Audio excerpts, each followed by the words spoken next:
அண்ணா வந்து என்ன சொல்றாரு, அதாவது வந்து பார்ப்பனர், ஆரியர் அவங்க கோயிலுக்கு வராதன்னு சொன்னாங்க. நீ போகாதன்னு சொன்ன.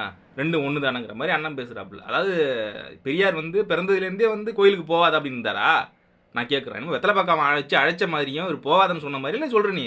அதாவது வந்து பார்ப்பனர் வந்து கவுந்து பண்ற வேலை அது. தெரியுதுங்களா? அதாவது ஆரியம் ஒண்ணு, திராவிடம் ஒண்ணு ஒண்ணு தான் சொல்றாருல்ல. இதன் நோக்கம் என்னன்னா, இங்க இருக்கிற ஆரிய பார்ப்பனர கவுந்து பண்ற வேலை. அவங்க பண்ணது ஒண்ணும் பெரிய விஷயம் கிடையாது. அப்படின்னு அண்ணா மறைமுகமா சொல்ல முயற்சி பண்றாப்புல. பெரியார் வந்து அனைத்து சாதியினரும் அர்ச்சகர் ஆகணும், உள்ள போகணும் அப்படின்னு பேசியிருக்காரு, எழுதியிருக்காரு. இல்ல? அது அண்ணனுக்கு தெரியாதா? அடுத்தது திராவிடம் தான் இங்க அனைத்து சாதியினரும் அர்ச்சகர் ஆகணும் அப்படின்னு விரும்பி இருக்கு. அதுக்காக போராடி இருக்கு. நீங்க கலைஞர் எடுத்துக்கங்க, 70லேருந்து எடுத்துக்கலாம். 70லேருந்து எடுத்துக்கங்க. அந்த காலகட்டத்தில் பண்ணியிருக்காரா? அடுத்தது இப்ப இந்த காலகட்டங்கள்ல இப்ப அதை முயற்சி பண்ணி கொண்டு வந்திருக்காங்க. இதுவரையும் போராட்டம் பண்ணியிருக்காங்கல்ல. இதுக்கான போராட்டத்தில் திமுக திராவிடம் தான் இதுக்கான முயற்சி எடுத்திருக்கு. வேற யார் எடுத்திருக்கா? அடுத்து சமஸ்கிருதத்தை பத்தி பேசுறாப்புல அண்ணா. என்ன சொல்றாப்புன்னா, சமஸ்கிருதத்தை அவங்க கொண்டு வந்து வச்சுக்கிறாங்க. நீ தான் சொல்ற